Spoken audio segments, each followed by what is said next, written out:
nagbabagong mensahe ng pag-ibig ni Kristo sa pabago-bagong panahon sa pamamagitan ng radyo at makabagong teknolohiya. Patuloy kaming umaabot.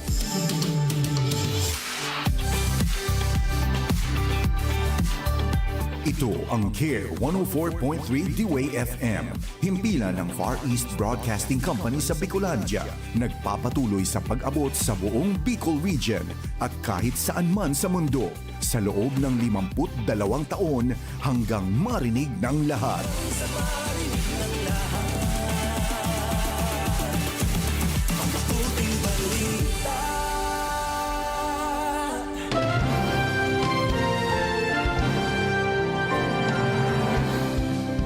The resurrection of Jesus Christ, conquering death and rising from the grave, is an essential truth that gives believers hope for eternal life. It's the crux of our Christian faith. And without Easter morning, there's no power in the gospel. Well, today on Insight for Living, and again next weekend, Chuck Swindoll helps us understand the biblical account of the empty tomb. Belief in God and faith in the resurrection begins by embracing the biblical record and separating fact from fiction. So let's turn to Matthew chapter 28. Chuck titled his message, Resurrection. What happened? What didn't?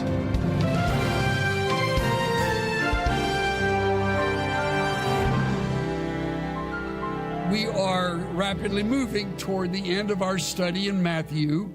We have come to the final chapter of Matthew 28. I'll be reading from the New Living Translation, verses 1 through 15. In this last chapter, we think of the marvelous, miraculous, bodily resurrection of Jesus from the grave. And there are always new truths to discover. Matthew 28, verse 1.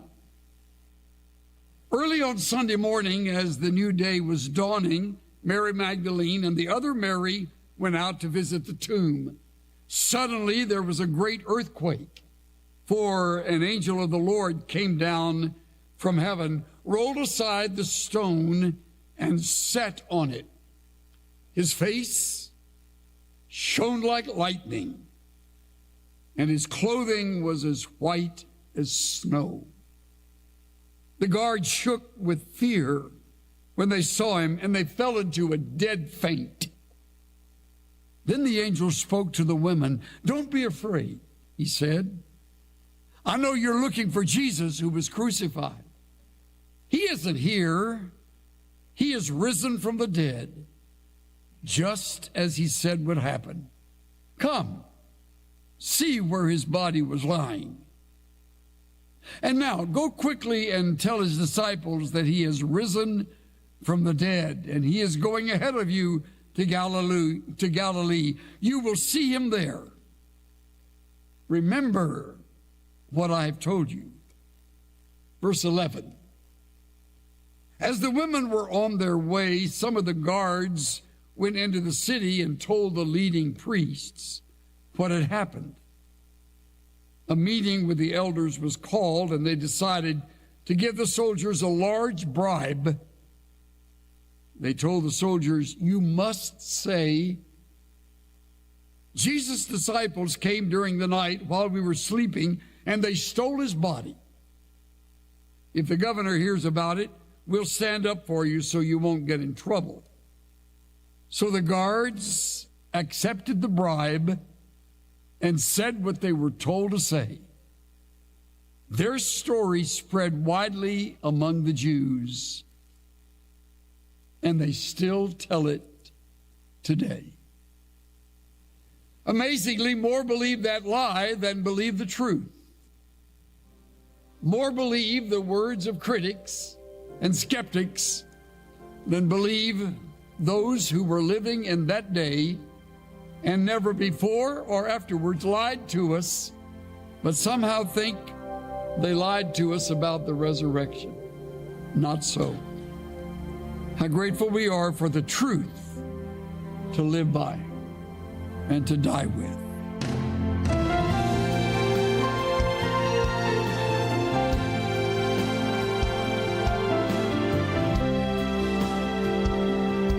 listening to Insight for Living.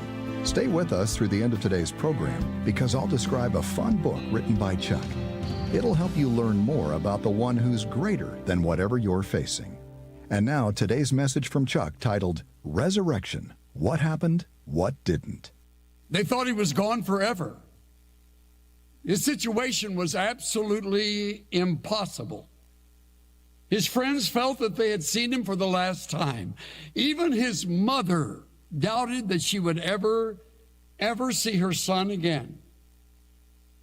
Along with all the other odds against him, there was this massive stone that must have weighed well over half a ton that pushed at him and kept him from walking free again. It was awful, tragic, in fact. It really looked like he was gone forever. His name was Aaron Lee Ralston, 27-year-old Phi Beta Kappa student from Carnegie Mellon University. He loved exciting things, and so he took up mountain climbing. So devoted to it that just the normal kind of mountain climbing didn't really interest him. He was determined to climb all of Colorado's 14ers, those peaks that ranged 14,000 feet and higher. But to Ralston, the challenge was intensified because he would only climb at night, preferably after midnight, and always in the winter months when it was snowing and when there was ice and strong winds. On this particular night, he was climbing in the Blue John Canyon up near Moab, Utah. As he was crawling across a huge boulder, another one inadvertently slid loose and fell on him, pinning his right arm and hand against another stone. Pushing the boulder off was an impossibility. Chipping away at the stone with his free hand, a waste of time. He wasn't even able to use his climbing gear to dislodge that massive boulder that lay pressed against his arm. He was stuck there for 5 days, began to dehydrate. To survive, he drank his own urine, and finally carved his name in the stone, as well as his date of birth and what he presumed was his day of death. Delirious and desperate, since his hand by now had died, as well as the wrist area and on up into his forearm, he made an incredible decision. He would cut that off his body. He would amputate his own forearm just above the wrist, including, of course, his hand. All he had was a knife with a dull blade, a small pair of pliers, and with that he broke both bones in the arm. He tugged and pulled away at the tough tendons and sawed the skin, and finally, after an hour, accomplished the amputation. He was free. He had no cell phone to call for help. It was an 8-mile walk back to his vehicle, which included at one point a 65-foot sheer cliff that he would rappel down using his good arm and good hand with the rope that he had. He made it. He made it. And by the way, since then, with a prosthesis now in place of what was once his hand, he has now scaled all the 14ers, and the last time I read about him, he was making his plans to climb Everest, 29,028-foot Mount Everest, the highest mountain on the planet. Now, with that in mind, have I got a story for you. If you think cutting yourself free from a boulder by cutting off your own hand and forearm is a remarkable thing because you have lost life in that part of your limb, how about walking out of a grave having lost your life earlier? If you think it's remarkable what Ralston did there near Moab, Utah, how about the miracle that occurred outside Jerusalem? So significant and so miraculous that he would be risen from the dead, and immediately skeptics got together and planned a lie about it. To this day, it's being told, you were taught it at your university. I heard it in my high school. So did many of you. How much easier to believe a lie than to go with what one would call an unexplainable miracle. Some are trying to prove he didn't really die. He really sort of swooned and then came back to life and somehow pushed away the tonnage of that stone and slipped out into the night. Others believe he did, in fact, die, but he was stolen. His enemies didn't want to steal him because they didn't want anybody to think he was raised from the dead, and his disciples couldn't have because that place was so well guarded and the stone was sealed. And what would they do with the dead body anyway? And by the way, they've never found the cadaver, the skeleton, to this day. Don't think they haven't looked. So now we're left with a decision. And you and I can read evidence, as we will today, and we must come to terms with what it says and determine either Matthew decided when he got to the end of his story to lie to us, or he continues to tell us the truth, as does Mark, as does Luke, and 60 years later, as does John, in even greater detail. So you're left with a decision. You're going to believe the prof who tried to convince you of some fake news? I had to throw that in. Or are you going to believe early on Sunday morning, as the new day was dawning, two women were making their way to the tomb. Suddenly, don't miss that, the word conveys the idea of total unexpected. Totally unexpected. They expected guards, silence, and death. Were they in for a surprise? Suddenly, there was a great earthquake. This is another earthquake beyond the one we mentioned last time that occurred at his death. There's now an earthquake, and an angel is here moving back the stone. Not to let Jesus out. He's already out. But to let us in. To see that the grave is empty. There's no body in there. But I'm getting ahead of myself. Before I go too quickly into the story, let's just stay with the angel. An angel of the Lord came down from heaven.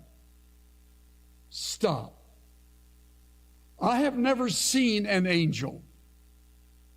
I have never heard an angel.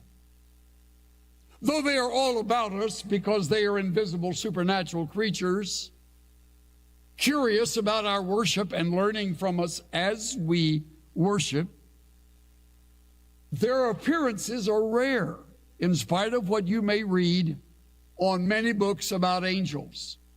And many people who see them all the time. May have been a bad taco the night before. May have been a really good imagination. But this is a real angel that is frightening. This angel is from heaven. His abode, all angels, by the way, are male. Angelos is a noun ending, is a masculine ending. So, and they're all adults. There are no baby angels shooting little arrows on Valentine's Day. It's nonsense. These are all adult. They're all incredibly strong. The word means messenger. That's what they do. They run errands for the God of heaven. As in this case, he was sent to convey the message of the resurrection. It's exactly what he does. They are wonderfully obedient.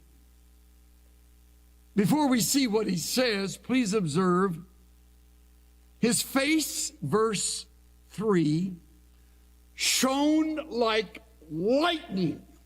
You and I have not studied lightning. We only see what we call a flash of lightning. But it's bright enough to light up the middle of the night as it flashes through the sky. But this face is like that kind of light. You've never seen a face like it. And also the garments worn are white as snow. I can't imagine what the voice must have been like. Like rolling thunder, maybe. Like a massive waterfall plunging down hundreds of feet. But the voice itself is frightening. The face is frightening. The appearance of one that suddenly is there is frightening. That's why most often the first words from an angel's lips are, "Do not be afraid," because we are normally, as earthlings, afraid of supernatural creatures. They are rare, and they are frightening in our terms, though we have nothing to be afraid of with these messengers of God sent most often to help. Sometimes to warn, occasionally to judge. But here is one who comes with a message. And they shook with fear when they saw him. Who did? Look at the verse. Verse 4, it is, tells us, the guards shook with fear when they saw the angel. And they fell down as if in a dead faint, says this translation. Then the angel spoke to the women. Look at the words. Don't be afraid. I'm not here to hurt you. I'm here to convey a message to you. I know you were looking for Jesus, who was crucified. He isn't here, referring to the tomb. He is risen from the dead, just as he said would happen.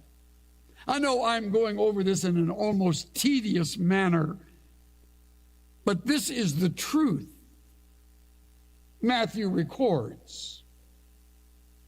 This is what the critic attacks. So hear the truth. Give it a chance. The angel says, he isn't here, he's risen from the dead, just as he said would happen.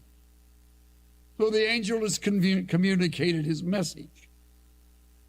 Now look at what he says next. Come, see where his body was lying. Again, stop. Joseph and Nicodemus had taken the limp, lifeless body of Jesus, wrapped in mummy-like fashion, which is how they embalmed the bodies in the first century, certainly in the Middle East, and had brought the limp body into the tomb Joseph's new tomb, laid the mummy-like body on this slab with a headpiece around, tying the chin up against the jaw, the top jaw, and left it there. Now, if Jesus has been raised from the dead and is out of the tomb, what does it mean, come and see where his body was lying? His body is out. So what are they going to look at? A slab? That really would tell them nothing. What they saw told them everything. Listen carefully. They saw the wrappings in perfect shape of a body with no body within, lying on the slab.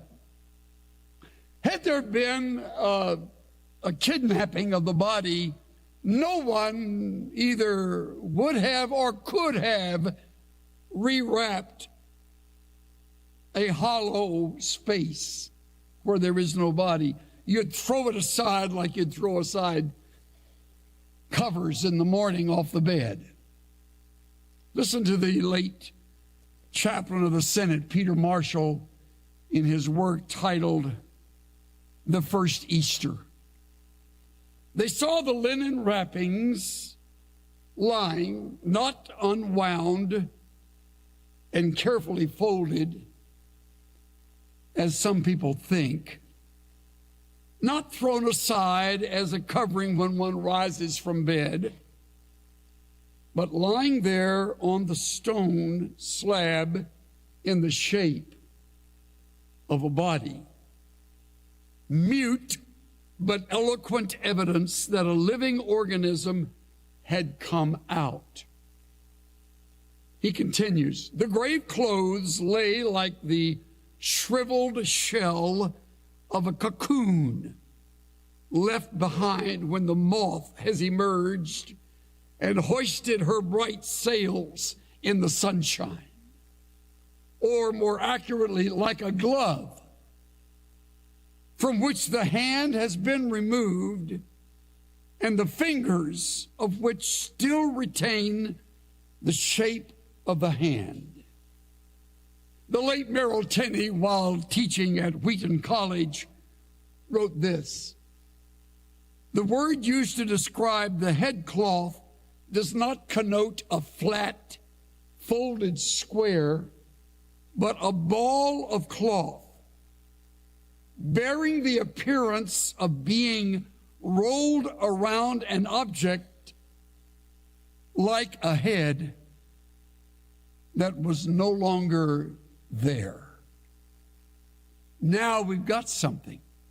When the angel says, come, look for yourself.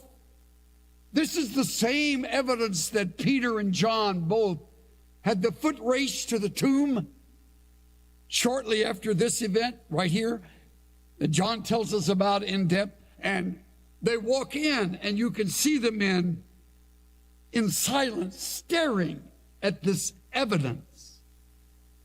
It's eerie. Unless you remember, he's the one who said, I will be crucified, and the third day I will rise from the dead. And we read that as John looks at the evidence, and Peter, it clicked. The light went on, and they put it together. It's happened. Up until then, they never expected it. So, verse 11. As the women were on their way, some of the guards went into the city. These are the guards that had earlier witnessed what we just described, had seen the angel, had heard the words, and now they come to report what they have seen. These are actual witnesses, and they are about to be silenced. Some of the guards went into the city and told the leading priest what had happened. meeting with the elders, a meeting was called. They gave the soldiers a large bribe. We read at the end of verse 12, and then verse 13, they told the soldiers, you must say, now they give them a script. Jesus' disciples came during the night while we were sleeping and stole the body.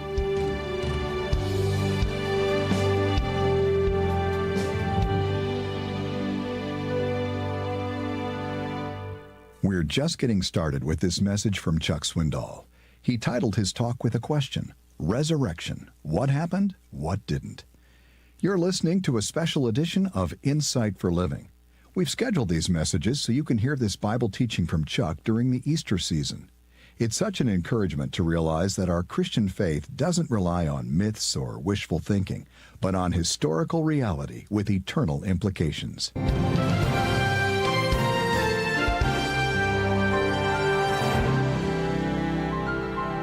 I'm Bill Meyer. Join us Easter weekend when Chuck Swindoll continues to describe the life-changing power of the resurrection. Right here on Insight for Living.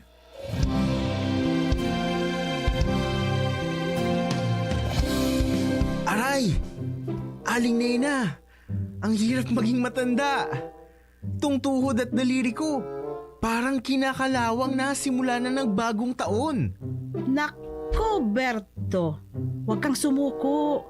Hindi kailangan ng mamahaling gamot para sa kinakalawang na joints. Silip ka lang sa bakod at sa kusina. Sa kusina? Ano namang gagawin ko dun? Magsalabat ka.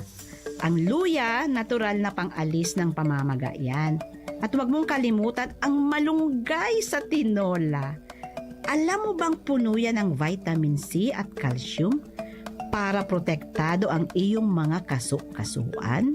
Totoo yan, mga ka-healthy.